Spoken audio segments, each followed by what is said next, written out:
Okay, today we have a very interesting gentleman on the set. We are doing the history of Toronto, the soccer here in Toronto, and this gentleman is one of the foundation members of this whole project that I'm doing here.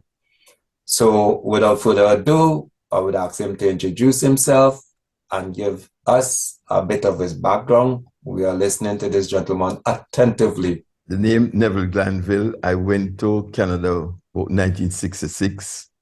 I had a stint with the Jamaica national team. I was there for about 2 years. And then came to Canada. We started, I was essentially a cricketer before. Cricket. Then when I got into the Jamaica setup, I wasn't so pleased that the environment wasn't, and I'd tell people almost every day that after training we'd go down to Lucas, but you have some elder people on there. I remember Prescott and Wedderburn and Garrick, and they'd tell me that I don't have any guts, and that kept me. I finally decided that, look, no, I'm getting out of this. The senior cup, I wanted to play cricket. We usually pick the side. I usually pick the senior cup team on a Thursday. So I went down and practiced.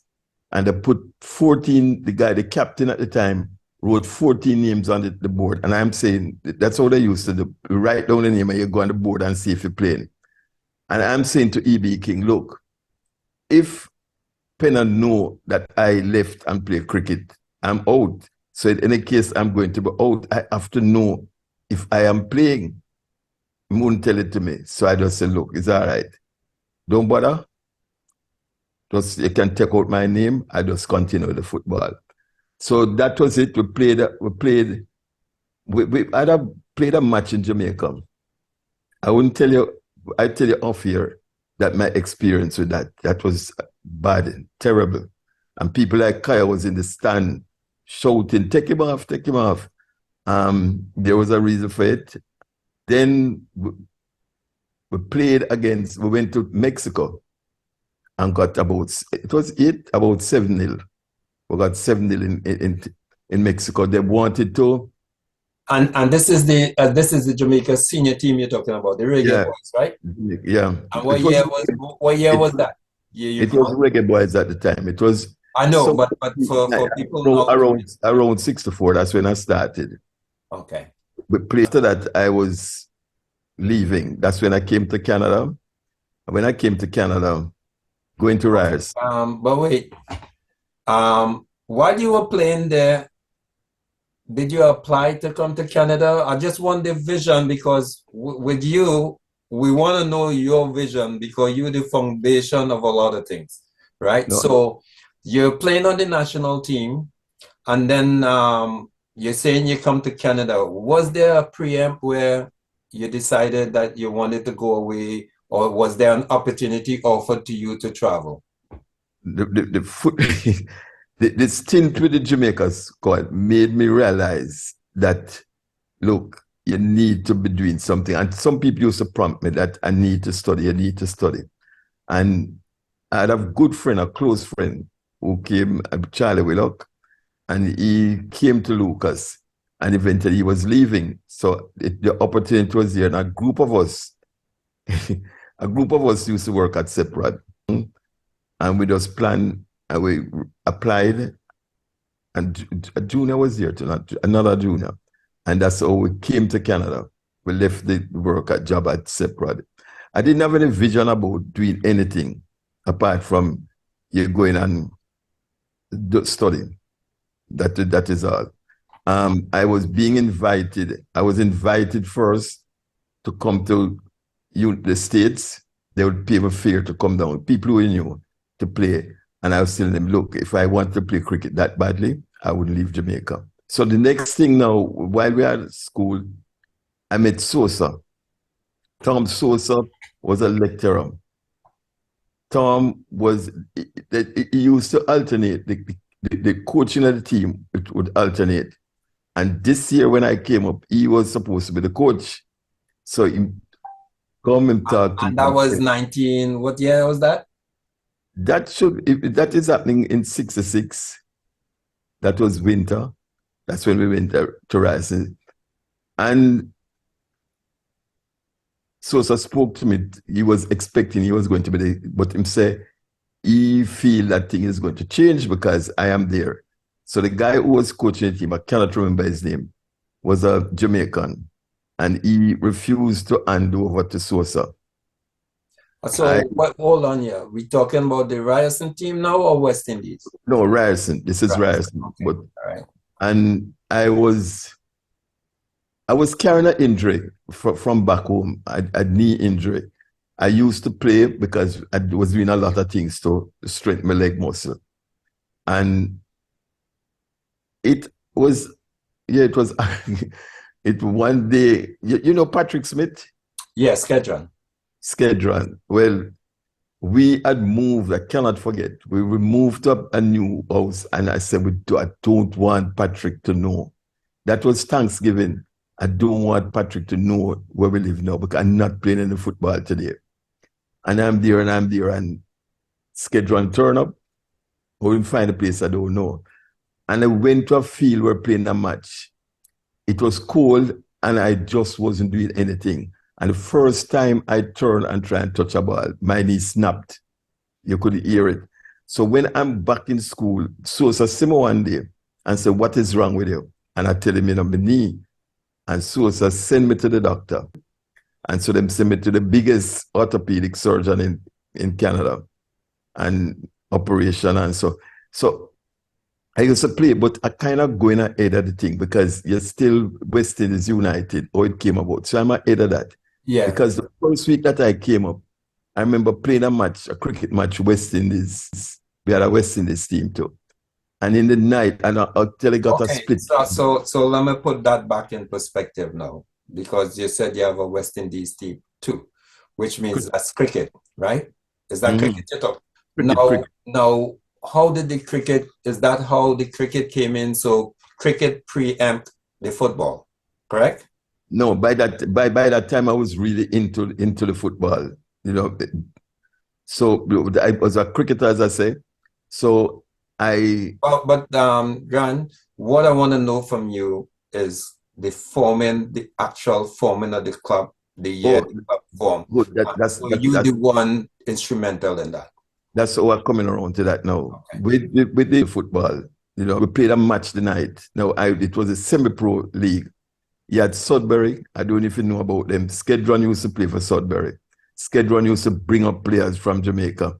They had at the time Henry Largate, Dunkley, I think Ramo used to play for them. They had about five Jamaicans on the team.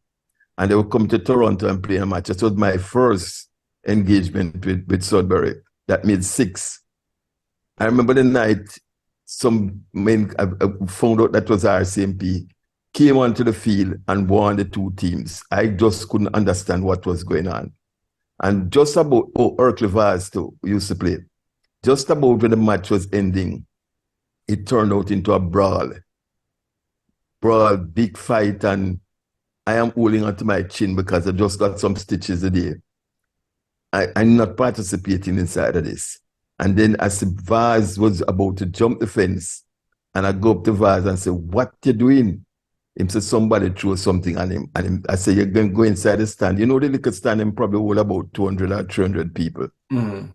And at that time, I said, look, I am not going to fight for these people, and I'm not going to play anymore for them. We need to come together and deal with that. We need to play, get yourself into a team. We're thinking about, how do we start a Caribbean team? And then I heard that there was some people from they were playing football somewhere in a park. And it was some small islanders.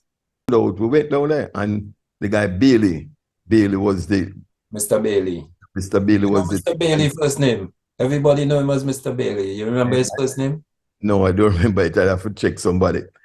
And we decided then that, look, we are going to connect with this team. We're not going to form a new team. We have to keep this West Indies thing going. So we're not forming a new team.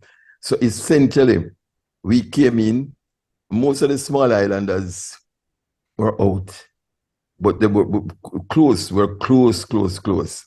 Then I remember this African guy, Tokes is his name, and we had like Dunkley, myself, Pierce, and then you have Junior Park. I don't remember everybody. I'd have to take some time and go through it. Alan used to play it because Alan used to live with us. So that is how this West Indies United came up. It was there, So, but it was so let me ask you to clarify. The name West Indies United was with the Islanders prior to you going and thing, I don't know if it was the United, but it was West Indies United. But I know what we did was we straightened it, and I don't know, somewhere I was in the leadership. So everything sort of generated around me. Bailey was a quiet soul. And I remember one day that we played a match and we won. We were beating up the guys and everybody was enjoying themselves. And Bailey said to me, say, boy, him don't like what was happening because we're humiliating the people. I said, but that's exactly what we want to do. But the relationship was good. But we used to fight. The things used to end up in a brawl. The first time we played a match one night and the guys attacked the referee and we came to their defense. So it was a big fight. I can't remember Selwyn. You must ask him. Selwyn is always at the forefront of his fight. And a match after that, I got into a thing with some player and we're there and them run me off the field. And then I was telling Sosa, it's around that time I'm telling Sosa, I said, we have problems because we don't have any person of repute that is in the club. And I really like him come down and join up with us. So Sosa, almost his first stint is a disciplinary meeting because they're going to discipline, it's a disciplinary meeting for the fight where we were protecting the referee. Nobody, not one, the referee never ever tell them that we are supporting him. And then I was on this red card and the guy said to me inside the disciplinary meeting, say, none of us can represent the club, West Indies United, because I'm on suspension. At least I have a red card and that's what I'm supposed to have a trial. Sosa is not a known thing of the club. But we had produced a yearbook and we circulated it and we sent it to them. And Sosa said to me, he said, Neville, the book, you did send it to them? I said, yeah. And he pull out the book and say, you must have gotten this. And everything after that, it was just totally us. Them listen, everything. And out of that, the guys actually were checking Sosa. All of the little clubs around the place were checking Sosa to take over the Toronto Football Association, to be the president. But he wouldn't do it because his heart and soul is with West Indies. So that essentially is how it seemed, and people say that I started the club. I didn't really start it. And that Sosa sometimes is mentioned as the person who started it. No, we really didn't start it. But it was my strong vision that we had to keep the West Indian community. We need to bring them together. Somewhere along the line, we linked up with Rosie Douglas, and that was even more. That even strengthened it some more. And Rosie and myself became good friends. So you can now ask any question that you want to, but that is how West Indies United was straight. I don't remember if it was West Indies United or just West Indies before, and we put the United. Okay, that kind of makes sense. Within the time now, you have the mantle of the West Indies United. Mm-hmm. Your schoolmate, your friend, Tom Sosa with you. He was more administrative. He was an administrator, and it was good support. I mean, the type of leadership that he provided administratively, it was top class. What was your vision in building the team? I mean, you had Dunkley and these guys, good players, but it seemed like you were still putting the pieces together. We some things about the team. I don't know if that we had any. I don't think we had any serious vision apart from doing something that is West that represented the West Indies and that we could be proud of, and all the people inside. Mainly, everybody used to come from the Batters. That is where you had to live, because you look in accommodation and you hear that, oh, there's a house down in Batters End or so. That was a strict West Indian community, and that's where we found ourselves. Okay, so if Bathurst is the foundation, because that practices you talking about the Islanders was the bottom of Bathurst by Strawn and Lakeshore, so that coincided geographically. Now there's also Eastdale, 96 Eastdale, where you and Moses live. I understand you accommodated all these players. Now, again, that's why I want to get into the meat of it. What was now that you're in the helm of the team, right? You have the support of Sosa and these guys. It seemed like your vision started to roll. How were you getting in contact with those guys coming up from Jamaica? What was that? All my intention was that to have something that represented West Indies and people, the black people would be proud of. And therefore, even when I was in lectures, if I saw somebody of colored person, a black person coming, I'd come out of the lecture and invite them down to the house. So it was a situation that, well, some of them guys knew me before, because I used to play football in Jamaica.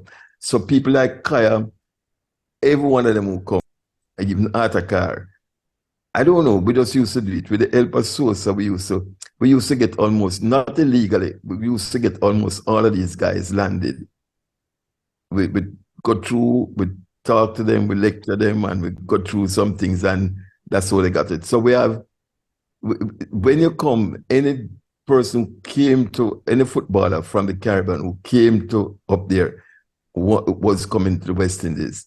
And those people who were found, and we tried to get them into the team, and they refused to. I mean, don't ever play against us. I remember one, I don't know club, I can't remember the club, but we're there and we're telling this guy, I said, look, you need to come in to this club. Why are you playing with these people?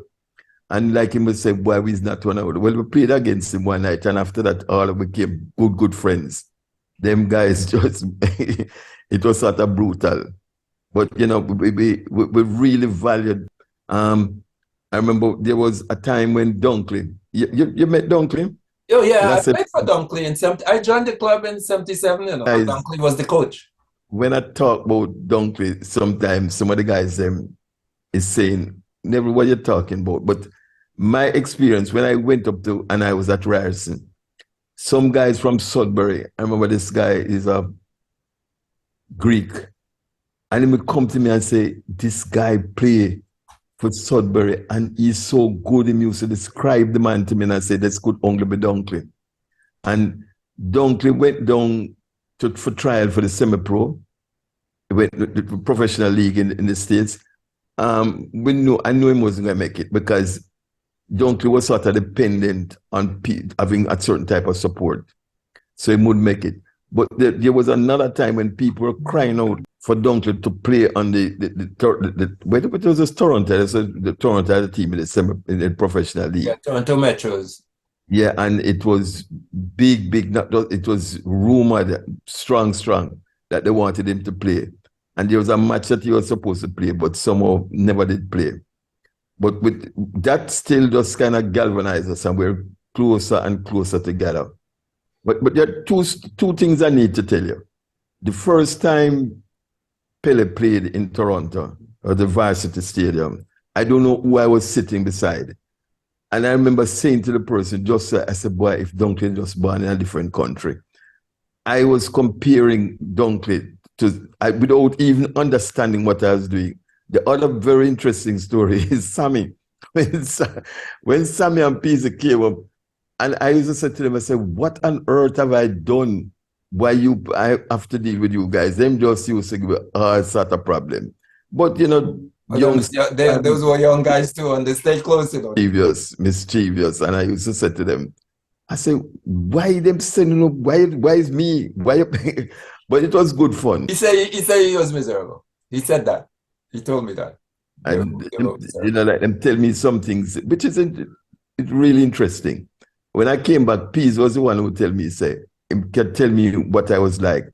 And say to me, boy, I can't remember, you know, if I do something and Neville don't want me to play. No, don't want me. I'm not going to put me on the bench because there might be some reason you might be losing or something like that, or you feel that you inject him inside the team. I don't want to make that mistake, so we just leave him out totally. He remember that. You know, it was true. Yeah, oh, it's true. That's what we used. That's what I used to do. Any one of them on your field that you don't go and make a big thing out of it. You just don't name them and you don't make them go on the bench because you might just be forced to play them. He's telling me, I couldn't believe. I said, how could you know that? You say you're into entertainment? Yeah.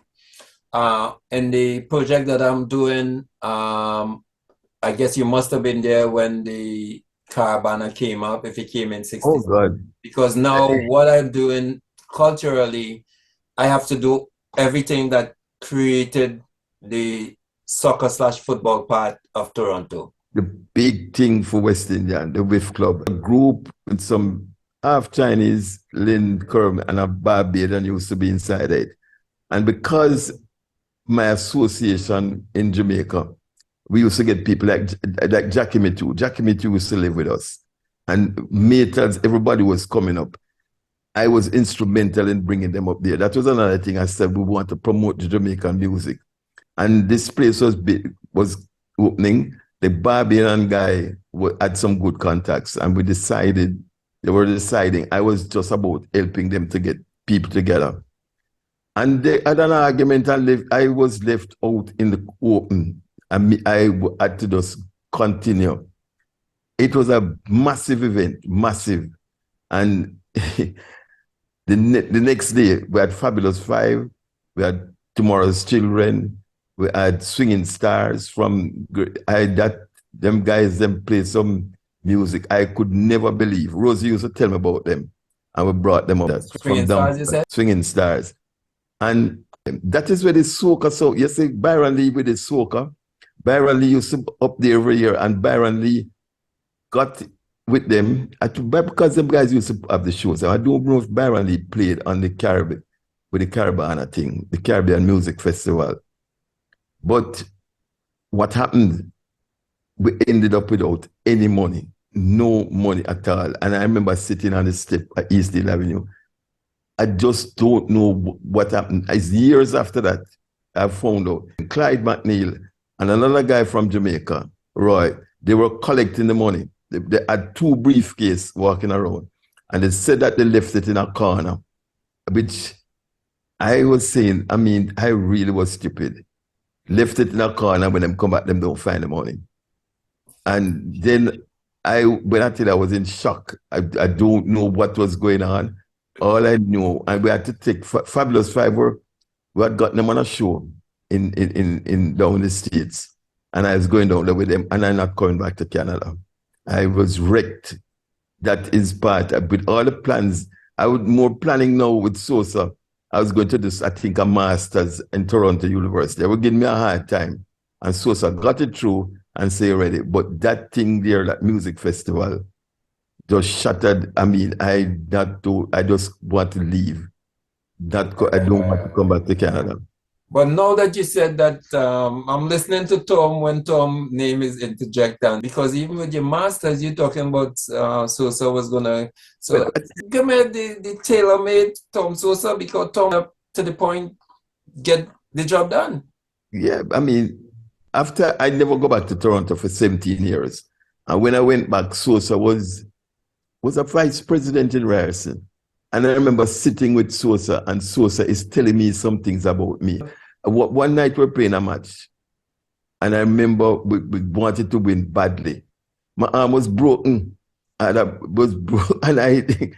I go for the sideline and wrap it up on things, and I don't want them to know that anything happened to me. But every time around, this thing is sticking me and hurting me.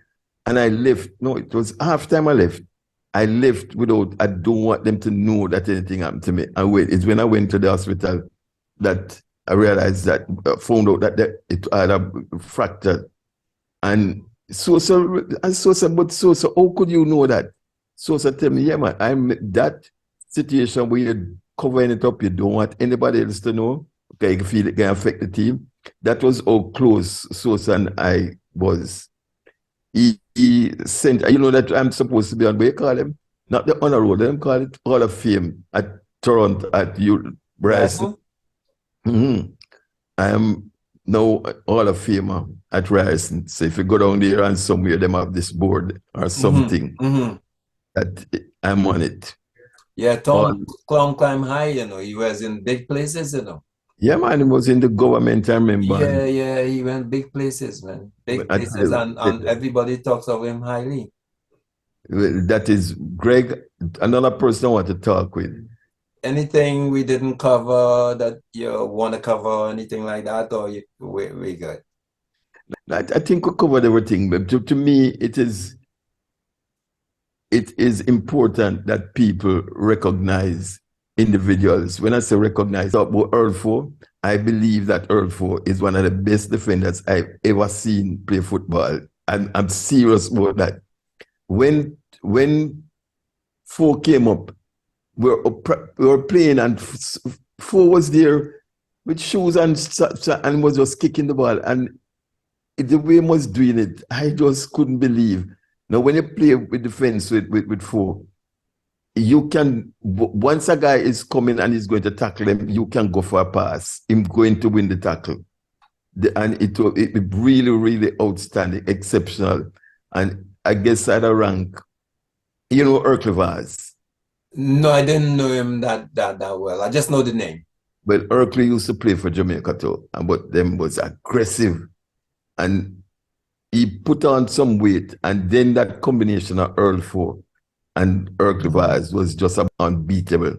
I mean, you know about Billy Griffiths? You know of Billy Griffiths? Yeah, I know the name. Yes, I know the name. Billy Griffiths was another outstanding Jamaican footballer. Was Burtis on your team? He turned out to be a leader. Burtis came out of a family in a Bell, and we were very close. The Bell family, Jackie Bell, and then Vernon, very, very close. I used to think we're brothers. Burtis was much younger. And I remember when I went back to Jamaica, Burtis used to play in Glasses.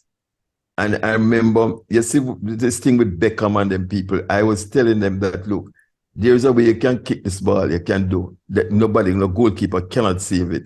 And put the ball and I was showing Burtis. And Burtis was just literally just kicking it inside the goal, same way. Everything, I mean, talent. And yeah, he played, and then I left. Your experience in Toronto, and now that you're back in Jamaica and stuff, you didn't miss the place? Certainly, I mean, we'll have to talk about that, but I was disappointed in a sense because I found out I didn't go back to Toronto for about 17 years. And when I go back, the club was just about splintering. I mean, and they were telling me, say, boy, since you're gone, things, I was very disappointed because I felt it was like, say, yes, you're asking about a vision, that you had this vision and say, we're going to play this and we're going to play semi-pro. And so I just know that we're good and we were going to get to the highest level. Whatever it is, that's what we would do. But it wasn't like, say, we're planning that this is it. And you know what? I just don't like this thing false. I mean, I started West Indies United. No, that is false. We connected with a West Indian team. Sosa started West Indies United. That is false. Neither of us. Probably I was a more prominent person in building up what was there, building on what was there. But none of us started it. Bailey was there, and we kept Bailey as president at the club. Kept him right up to. So he was the president. Yeah, I had no way that I was one. A mild-mannered, very nice, very calm. So he was the president, in fact, but we were running the club. And it's nice for you to pass on these information, and I think a lot of people would be happy to see your face on the screen. And it was, believe me, it was good. because, as I say, there's a lot of things that happened, the misinformation, and I was saying, I cannot believe some of these guys don't remember how this thing all went, but I understand some having some problems and so on, so I forgive them. Sammy is the only person who did this thing as straight. So again, thank you and stuff, and really.